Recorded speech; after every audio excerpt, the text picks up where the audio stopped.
Hoy nuestra sala de investigación se viste de gala con un programa especial en donde recibiremos a 3 importantes periodistas de nuestro país, Mildred Manrique, Joan Camargo y Román Camacho, quienes dirán presente en nuestro estudio para debatir 5 sucesos que estremecieron a nuestro país en el año 2024.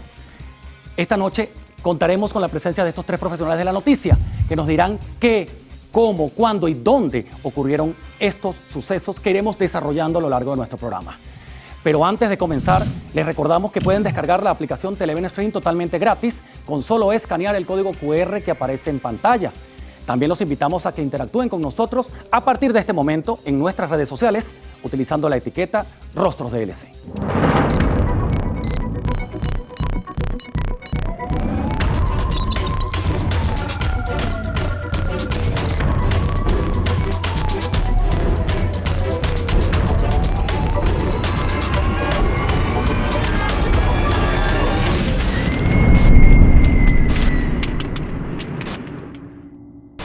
Rostros del Crimen está apegado a hechos estrictamente reales. No hay recreaciones ni dramatizaciones. Sus protagonistas hablan desde el rigor del suceso.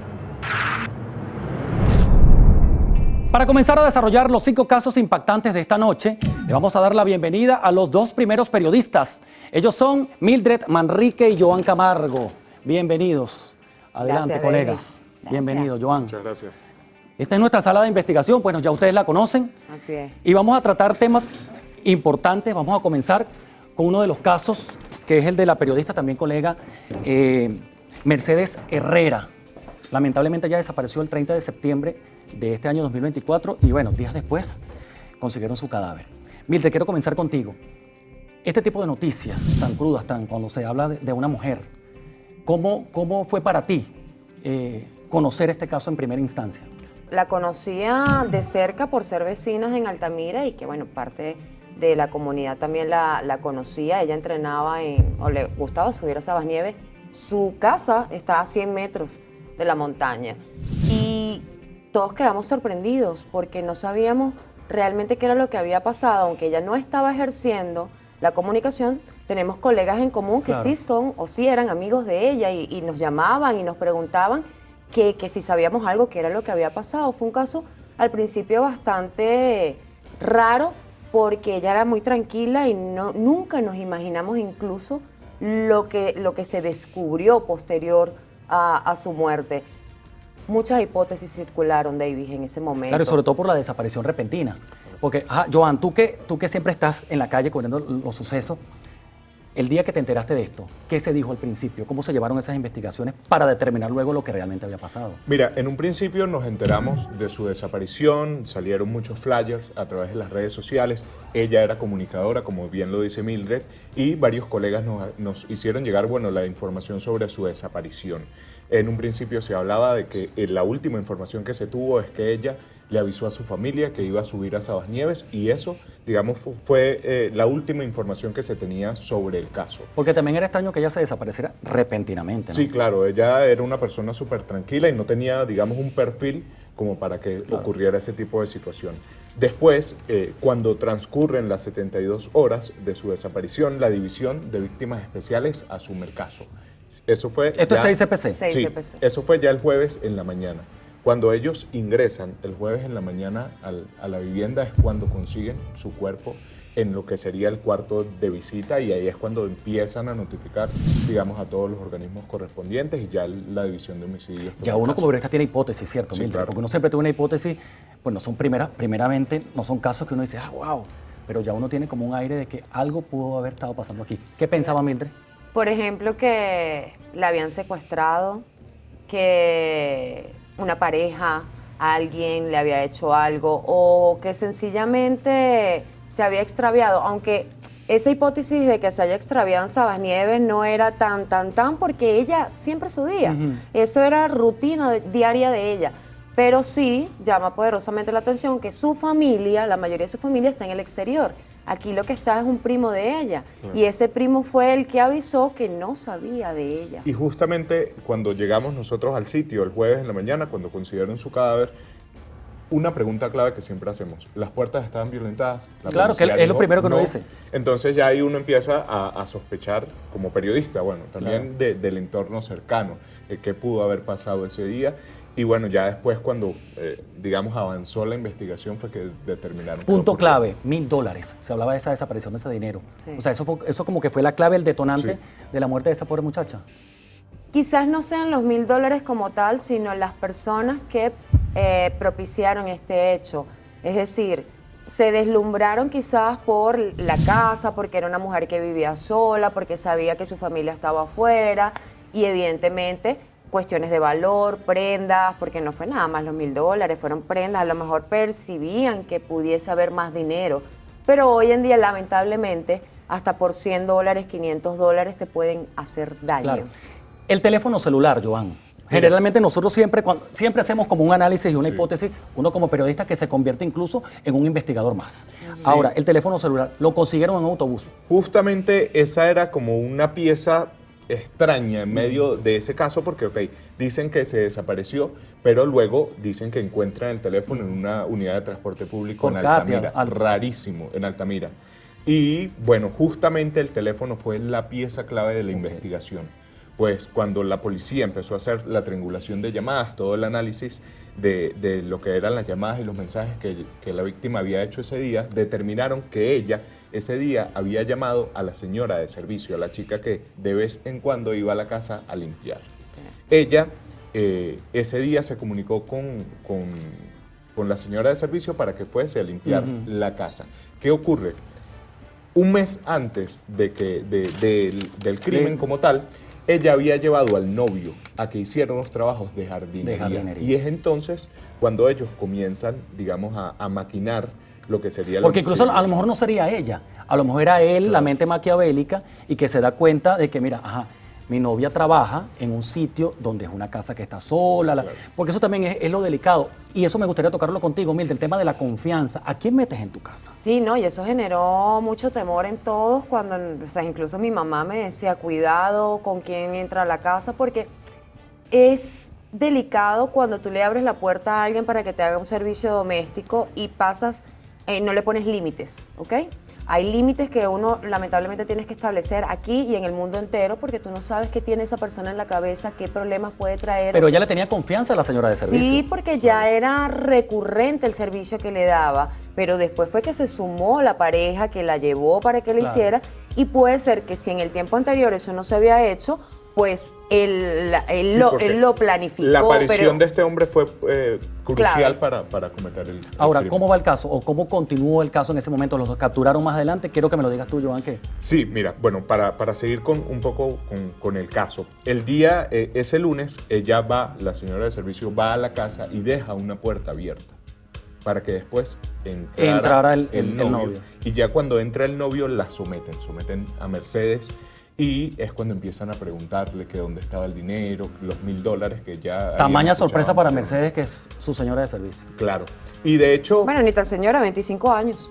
Sí, Estamos sí. hablando de... Y de hecho, 25 te años. pones a analizar un poco las prendas que se robaron y había una medalla de graduación de licenciado que eso no es ni de oro ni de plata. Sí, ni- eso es lo que Tiene tiene es valor un valor sentimental, sentimental. Claro, correcto. pero capaz ellos quizás no dimensionaron en ese momento qué cantidad de lujos, de prendas o de dinero pudo tener la víctima. Pero lo capturaron ¿cuánto tiempo después, Joan? Mira, en un principio cuando ya determinan que ella fue ese día a la casa, el 6CPC, entre el viernes y sábado la capturan a ella en La Dolorita. En Petare, Y sí. cuando la capturan, ella misma termina confesando cómo ocurrieron los hechos. Para ese momento el hombre estaba fugado. Él se alcanzó a evadir. También lo capturaron. Sí, Sí. lo Más adelante. agarraron días después. Muchachos, yo les voy a agradecer por tocar este primer tema, pero ustedes se quedan con nosotros. Nosotros les vamos a agradecer porque esta información tiene que continuar en el siguiente bloque donde abordaremos con otro especialista todo lo que tiene que ver con este tipo de casos y el esclarecimiento de todo lo que pasó en el año 2024. Ya regresamos con más de Rostros del Crimen.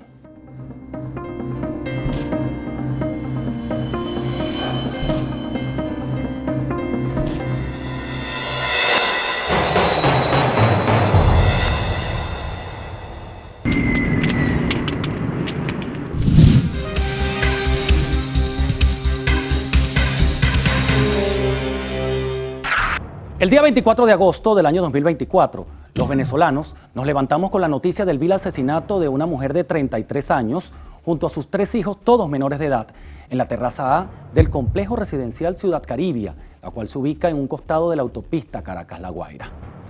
Nosotros continuamos con nuestros compañeros Mildred Manrique y Joan Camargo y en esta oportunidad vamos a sumar a nuestro espacio al periodista de sucesos Román Camacho. Adelante, Román, bienvenido. Gracias. Adelante. Bueno, este segundo bloque, muchachos, vamos a continuar con otro caso que duro. Una mujer lamentablemente asesinada con sus 3 hijos. Y quiero comenzar con Joan. Joan, al principio se habló de que ella supuestamente estaba desaparecida. Esa es supuestamente desaparecida porque nadie sabía dónde estaba. Lo que ocurrió en un principio fue que ella estuvo ausente, pues, porque tenía que ir a retirar una bolsa de comida. Sin embargo, no apareció, no acudió al llamado de la comunidad. Y ahí es cuando su madre, le informan a su madre y la madre va a la vivienda. Ella estaba, residenciaba en una vivienda bastante humilde, tipo ranchito, detrás del bloque 5 de Ciudad Caribia. No era directamente... No era directamente dentro, digamos, de los edificios. Y cuando la madre va, es cuando, bueno, lamentablemente encuentra tanto el cuerpo de ella como de sus 3 hijos. Román, tú que eres uno de los periodistas que siempre está en la calle activo con el tema de los sucesos, ¿qué te dijeron al principio cuando se habló de este tema y lo lanzas en tus redes sociales? Inicialmente, apenas descubren y hacen el hallazgo de esta mujer con sus 3 hijos, ya se hablaba que una expareja había acabado con la vida de ellas. Nunca se pensó de un robo porque de verdad no tenían nada que robarle a esa humilde mujer con su familia, y de una se pensó que era su expareja. Inmediatamente ya las personas estaban señalando a Wilfredo Paz, que él vivía en La Vega.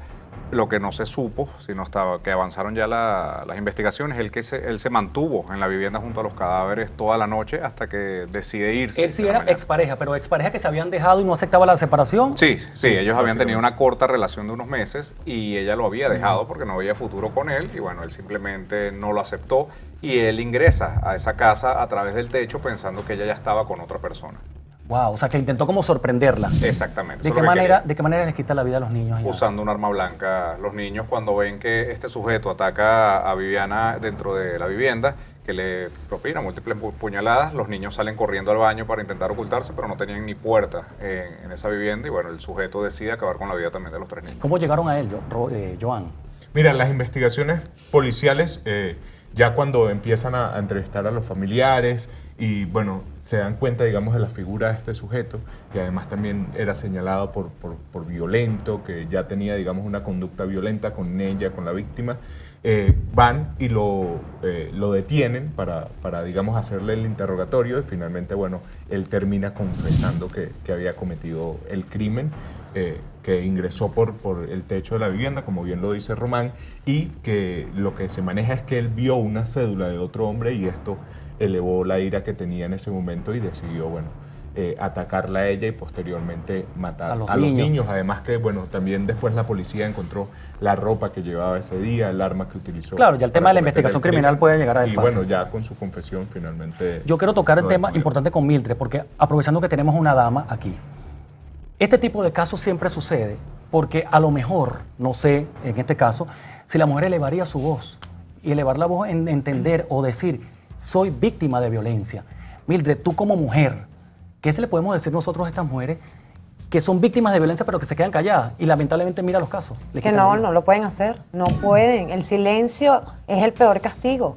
O sea, para uno como mujer, porque si tú permites que en un primer acto de violencia no denuncies o no busques ayuda, eso va a trascender tarde o temprano. En la primera señal de violencia eso te indica que la persona no te respeta, y al no respetarte, tú no sabes hasta qué límite puede llegar eso. Entonces fíjate tú, como un hombre que está saliendo con una persona, se deja una cédula, y 3 niños también terminan envueltos en un asesinato, niños inocentes. Entonces, no es nada más eso, es que no entiendo por qué las mujeres hoy en día, que ya visibilizan un poco más este tema, eso hay que reconocerlo, pero aún quedan mujeres que les cuesta denunciar. Claro, porque les también, cuesta, también o sea, tiene que ver mucho con el tema del miedo, y eso también es entendible un poco. no, pero- del miedo no nada más, no es O a nada más veces se miedo. normaliza incluso la Se violencia dentro del normaliza hogar. de que te golpeen, de que te sometan, o sea, es un tema de amor propio. Ahí entra el amor Claro. propio y no el amor hacia la persona por miedo a perderlo, porque te dejen. No permites, tú mereces una persona que te respete. El respeto es la clave para una relación armoniosa y sana, y más si hay hijos de por Claro. medio. Tienes que pensar en ellos primero. O sea, esta persona, y como todo hombre, siempre, y me disculpa muchachos porque bueno, no lo digo en términos general, sino que normalmente el hombre tiende a tener reacciones violentas en determinados momentos, pero siempre es bueno Claro, un hablar. tema de conducta. De conducta. Román, y no quiero decir que tú seas violento, Tranquilo. sino ¿qué se supo de este sujeto después? O sea, ¿cómo se logró la detención? ¿En dónde ocurrió eso? Bueno, ya la familia y el entorno ya conocía a este sujeto y sabía que él vivía en La Vega. A través de la triangulación y de la telefonía dan con la ubicación exacta de este individuo. Las comisiones del 6CPC se trasladaron al sitio, lo encuentran cuando estaba saliendo de su hogar para ir a trabajar y lo detienen. Una vez en el interrogatorio este sujeto ya confiesa y bueno, después de todo su pase a juicio ya fue sentenciado a pena máxima a 30 años de prisión. Eso es lo que te iba a decir, porque generalmente, bueno, él admite los hechos y a lo mejor no le Sí, rebajaron. siempre hay un beneficio. Lo que Exacto. pasa es que por el Por la grado de naturaleza atrocidad del y la crimen. naturaleza, que, o sea, de todo lo que ocurrió en torno a este caso fue muy, muy, muy horrible este suceso y este sujeto no podía tener ningún tipo de De atenuante beneficio. ni ningún tipo de beneficio. ¿Llegaste al sitio, Román? ¿Tú fuiste allí? No, llegué a Ciudad Caribe, pero no pudimos ingresar a lo que es la Casa Humilde. de la No señora. permitieron. Ok, pero no lo permiten, ¿por qué?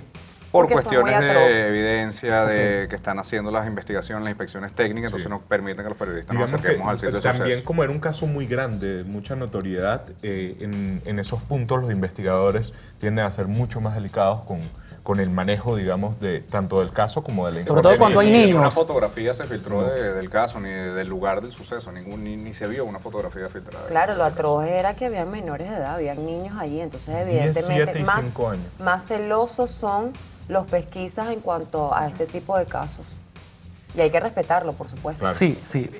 Yo quiero que Román nos hable un poco también a la sociedad y entender que cuando hay niños involucrados pega muchísimo, Román. No sé, yo hablo desde mi punto de vista. Cada vez que Claro, me toca claro. cubrir casos o cubrí casos en cierto momento de mi vida, cuando había niños, era algo que estremecía al ser humano. ¿Qué pasa con Román Camacho? No, bueno, en mi caso también me siento muy, por así decirlo, vulnerable ante estos casos, porque yo también soy padre. Claro. Entonces veo a mi hijo reflejado ante cualquier situación donde vea a un niño involucrado. Puedo imaginarme nada más el dolor que puede sentir una abuela al perder a sus 3 nietos, lo que puede sentir un padre al perder a sus 3 hijos, porque el papá de esos 3 hijos estaba fuera del país y le enviaba dinero. O sea, nada más tengo un poco me lo imagino y bueno, ya me afecta. Claro, entender esa realidad. Entender esa realidad es muy, muy difícil y bueno, es algo por lo que lamentablemente este hombre, papá de esos niños, está pasando. La abuela también está pasando por esta situación y bueno, tienen ya que vivir con este dolor por el resto de su vida. Muchachos, yo los voy a despedir en este bloque, pero en el siguiente bloque nosotros vamos a continuar desarrollando otro caso lamentable que ocurrió en el país y que en compañía de estos 3 grandes periodistas vamos a llevarle a ustedes cada detalle. Ya regresamos.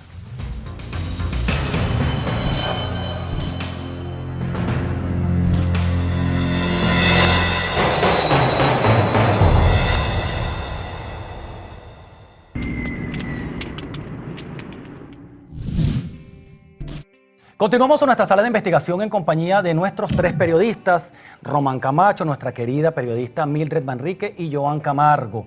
En este bloque del programa vamos a abordar un caso impactante.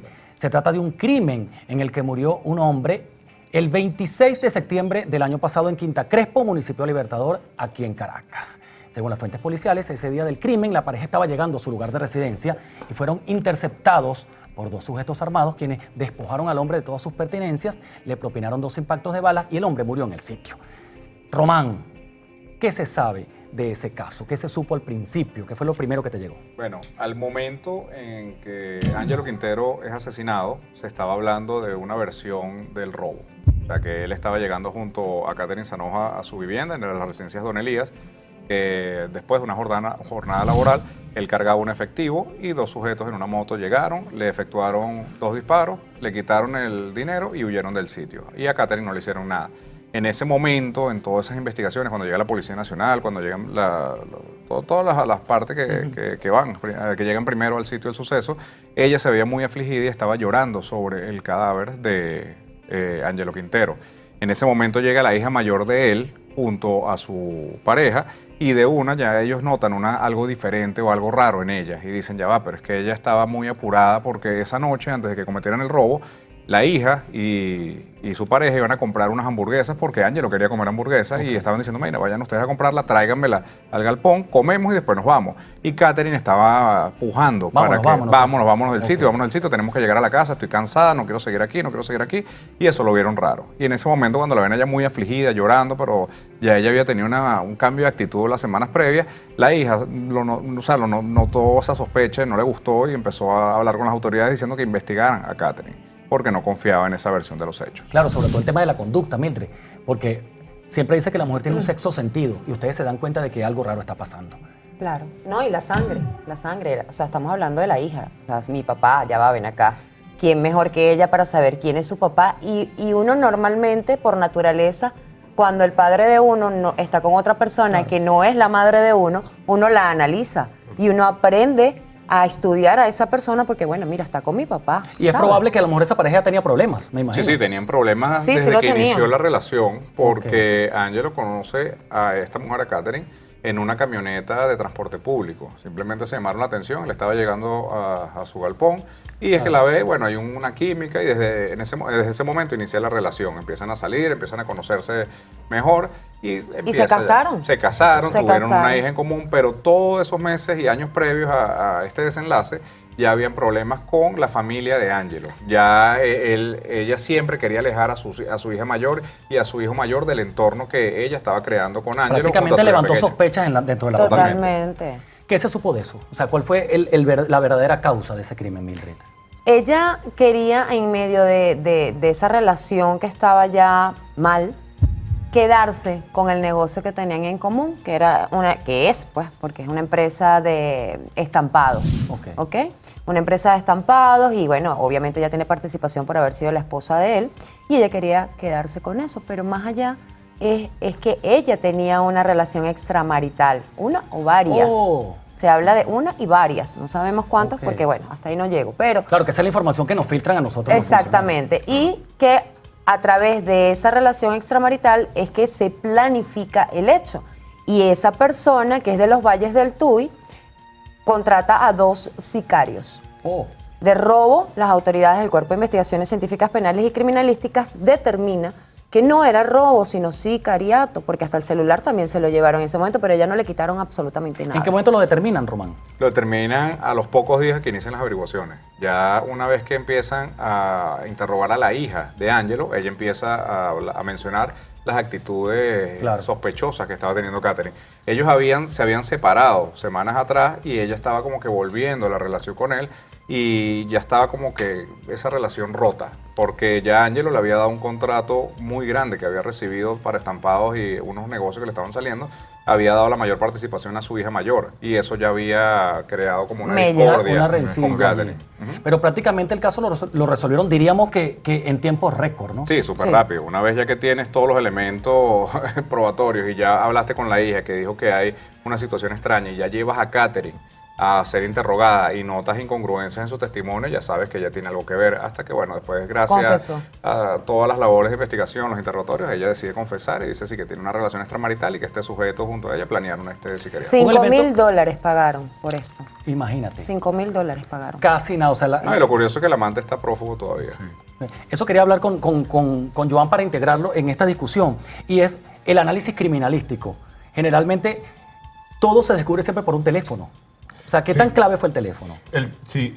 Cuando ellos hacen la triangulación de llamadas, al igual que los casos que hemos tratado, ahí siempre el teléfono da la mayor información, porque por acá nosotros conversamos sobre todo.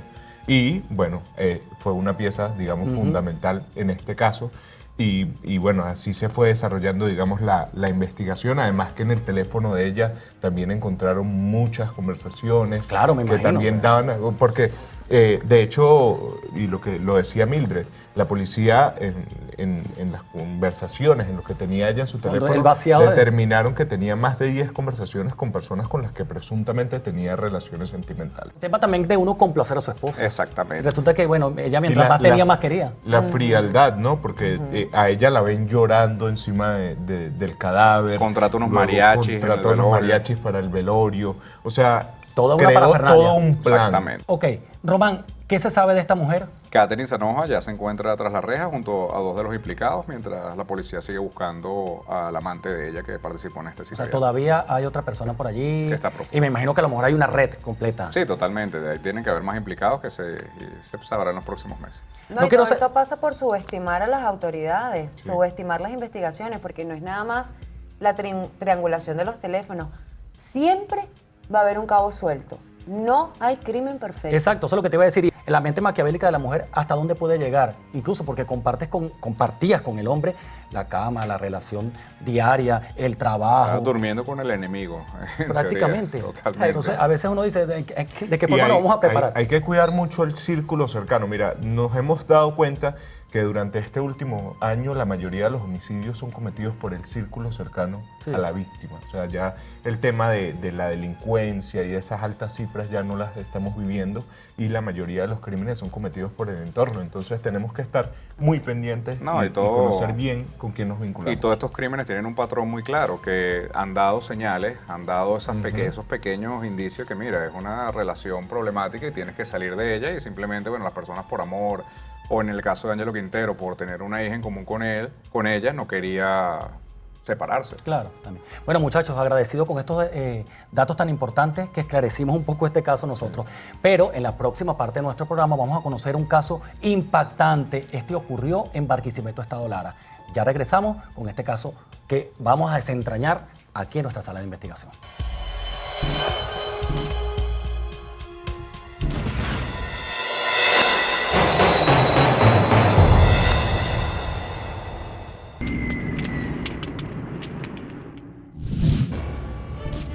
Y en esta parte del programa continuamos con nuestros 3 compañeros especialistas en materia de sucesos y vamos a abordar uno de los casos más sonados durante el año 2024 ocurrido en Barquisimeto, Estado Lara.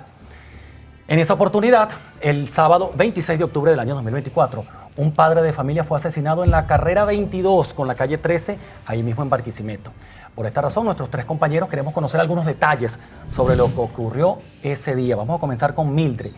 ¿Qué se supo de ese caso? Porque un niño involucrado nuevamente.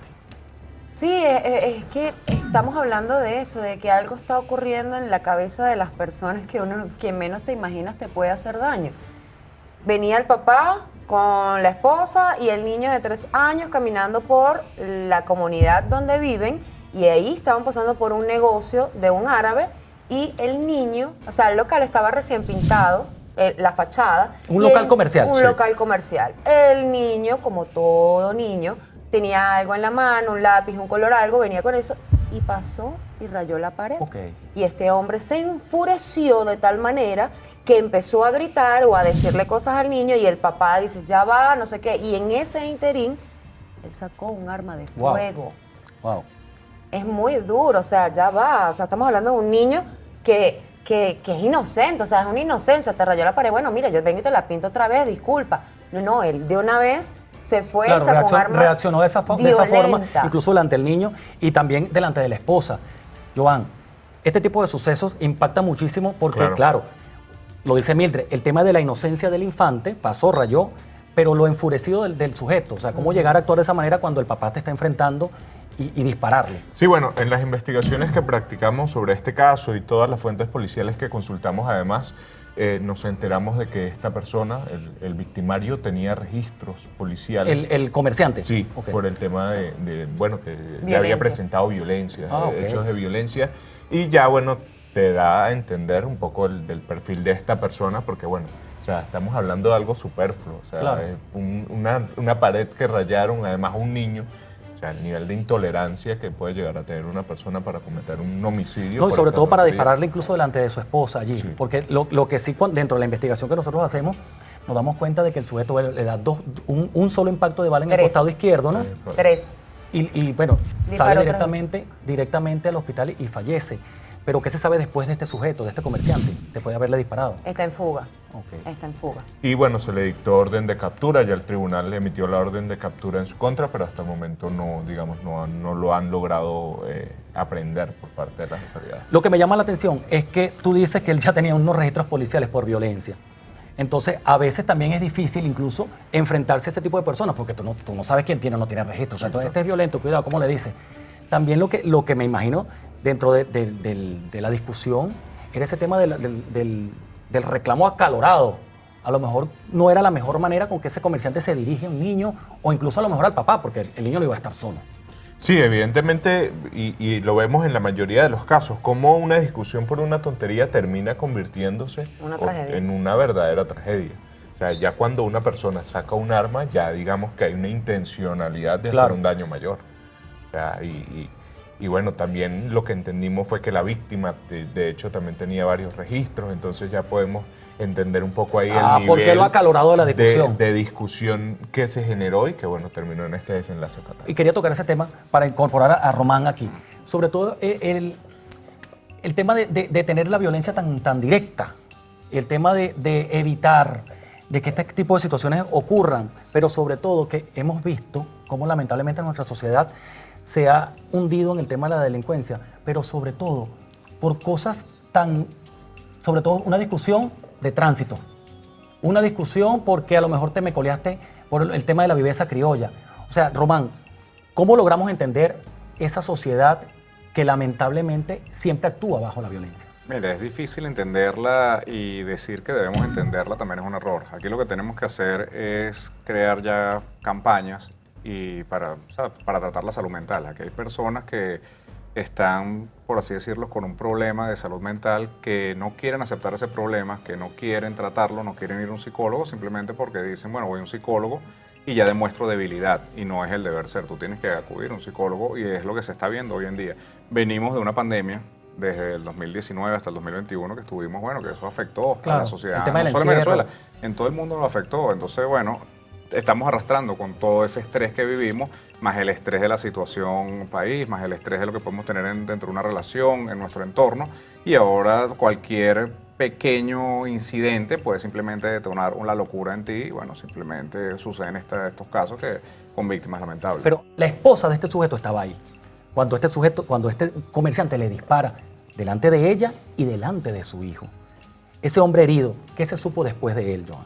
Mira, bueno, en el caso de la víctima, bueno, quedó herido en el sitio, los testigos llamaron a las autoridades, creo que los paramédicos tardaron en llegar unos 30 o 40 minutos, lo asistieron y lo trasladaron en una ambulancia a un hospital, donde, bueno, llegó lamentablemente sin signos vitales y, bueno, hicieron los esfuerzos los médicos para tratar de reanimarlo, sin embargo, bueno, no fue posible en este caso.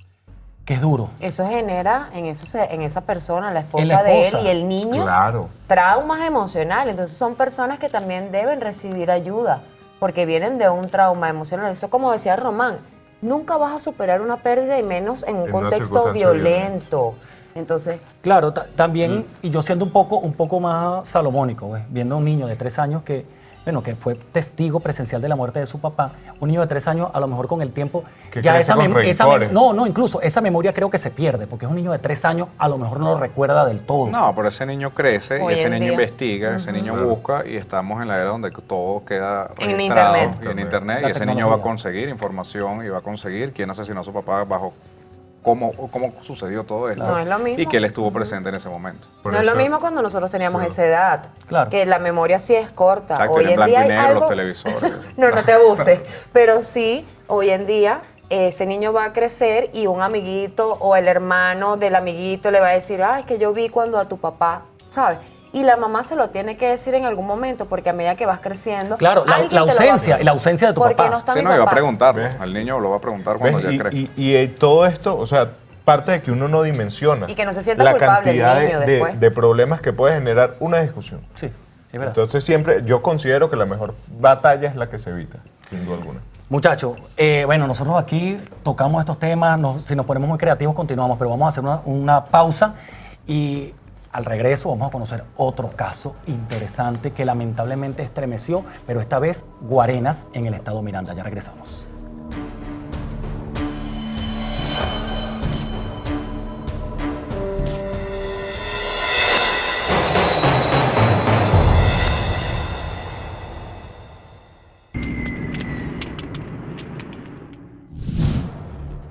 Seguimos en compañía de nuestros compañeros periodistas, quienes nos ayudarán a profundizar en uno de los casos que más conmovió al público venezolano. Se trata del homicidio de un niño que había desaparecido el miércoles 19 de junio del año 2024 en Guarenas, municipio Plaza del estado Miranda. Y quiero comenzar con Román. ¿Qué se supo de ese caso, Román, al principio? Porque era la desaparición de ese niño. Bueno, ese niño, en el momento que desaparece, ya las autoridades se activan de la Policía Nacional Bolivariana y del 6CPC y empiezan a salir a las calles a buscar a este niño, ya que van y ponen la denuncia y no había ningún indicio de qué banda o quién se lo podía haber llevado.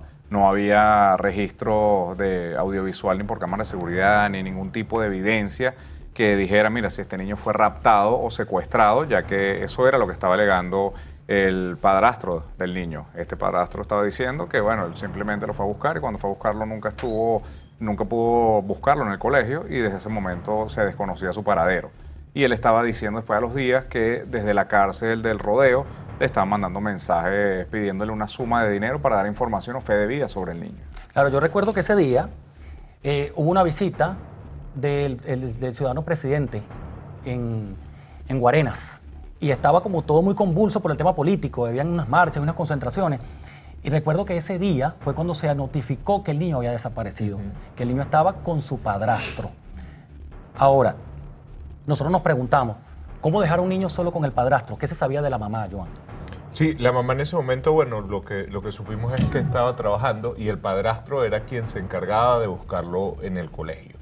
Y así fue, ese día él lo buscó en el colegio y estuvieron en la casa los dos solos. El niño tenía problemas auditivos, no escuchaba por un oído y bueno, por esa razón tendía a gritar mucho, ¿no? Y esto evidentemente enfurecía al padrastro, quien en una de estas situaciones comenzó a golpearlo por esta misma situación y lo golpeó al punto en el que terminó quitándole la vida. ¿De qué manera desapareció el cadáver, Román? Bueno, este sujeto luego que lo golpea, como mencionó Joan, y una vez que este sujeto se percata que ya, bueno, simplemente había asesinado a su hijastro, él decide envolverlo en una manta, meterlo en una maleta y llevarlo a una zona boscosa a un costado de la Gran Mariscal de Ayacucho.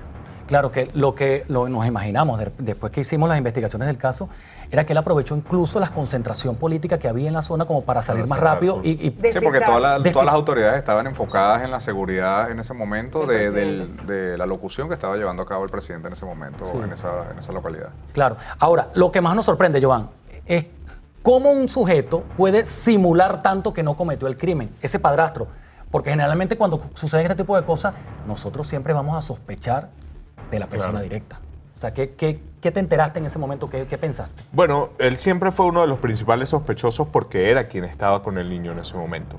Y a pesar de que él había dicho que se lo habían llevado, su declaración ante las autoridades presentó siempre muchas inconsistencias. Y fue por eso que también este caso se esclareció, digamos, de una manera muy rápida. Pasaron 2-3 días hasta que él finalmente termina confesando. Termina diciéndole a las autoridades que los mató, dio el motivo y acompañó a los funcionarios hasta el sitio donde terminó abandonando la maleta con el cuerpo, que fue cerca del cementerio del Cercado. Que sí, por la carretera vieja, la carretera Petare Buena, que está al costado de la autopista principal. Ahora recuerdo, cuando consiguieron ese cadáver, bueno, había pasado creo que una semana, ¿no? Sí, estaba en avanzado estado de composición. Claro, porque recuerdo que la familia, bueno, comenzó a colocar habladores en la calle, por las redes, todo lo que tenía que ver para lograr localizar al niño. Pero sin embargo, los funcionarios de la Policía Municipal de Plaza, recuerdo que eran como las 11:30 de la noche cuando son los primeros que dicen, localizamos el cadáver en una maleta. ¿Ustedes se enteran a qué hora? Nosotros nos enteramos a medianoche que habían localizado el cadáver de un niño en la Gran Mariscal de Ayacucho. Estamos esperando simplemente que el cuerpo lo trasladen hasta la sede del Servicio Nacional de Medicina y Ciencias Forenses para identificarlo, ya que se encontraba en avanzada esta descomposición.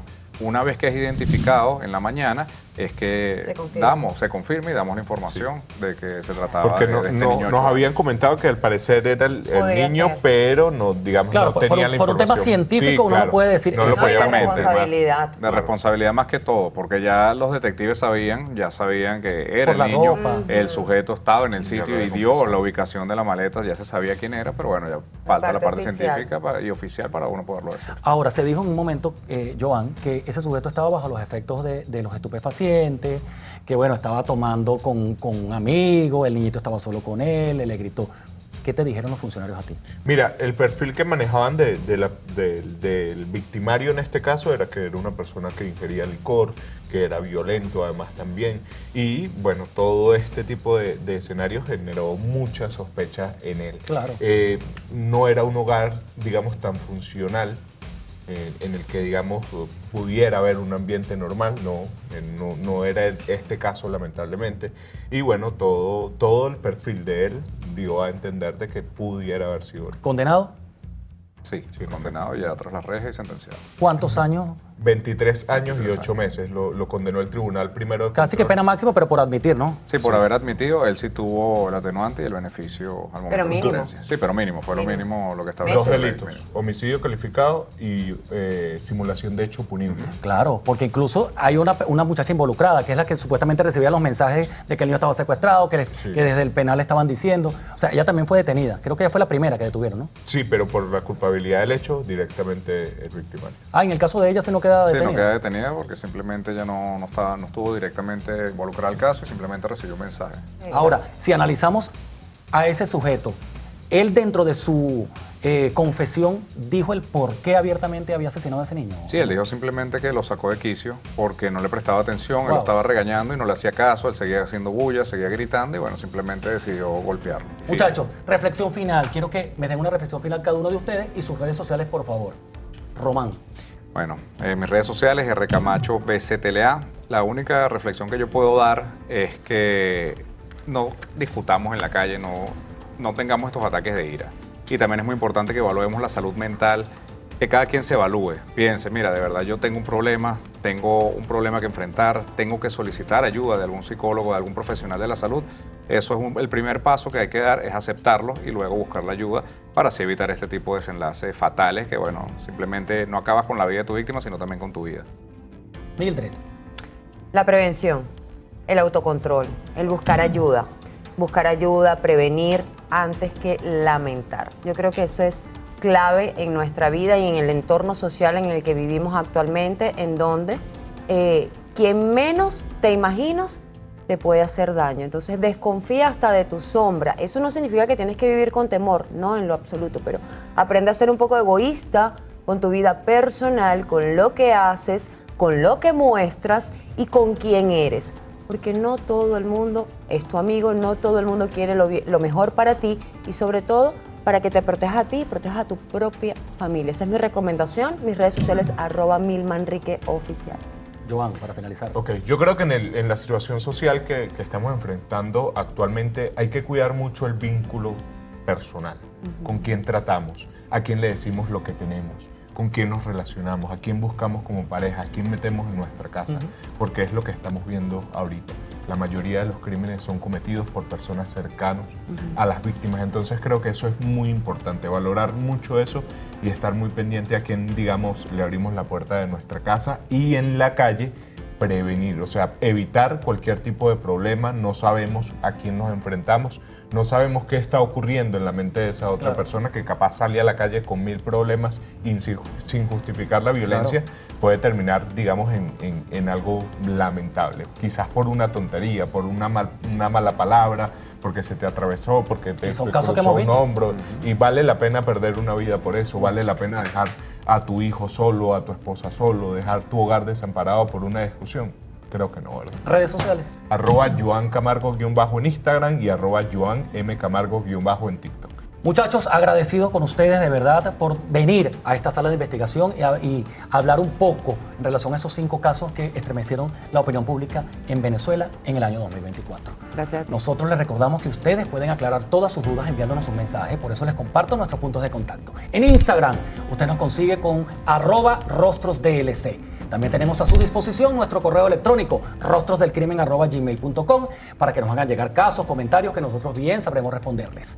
Mi cuenta en Instagram y en TikTok, @soydavisramírez. Las redes sociales de mi compañero Omar, quien no pudo acompañarnos esta noche por cuestiones laborales, es @OmarRostrosDLC en Instagram.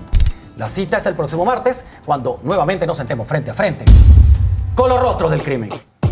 Paisajes hermosos donde se sustenta el crimen. Hermanos se atacan entre sí con proyectiles. Tensión en la situación, se sobrevive dando mucho más de lo poco que recibes. Mueren jóvenes, su madre llora.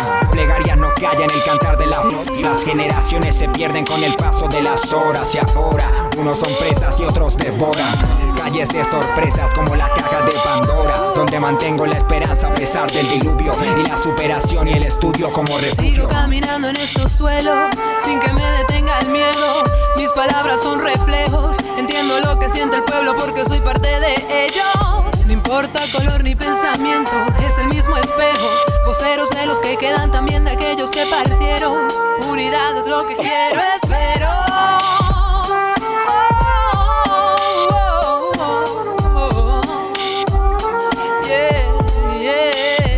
Yeah. Subjetivo quien produce.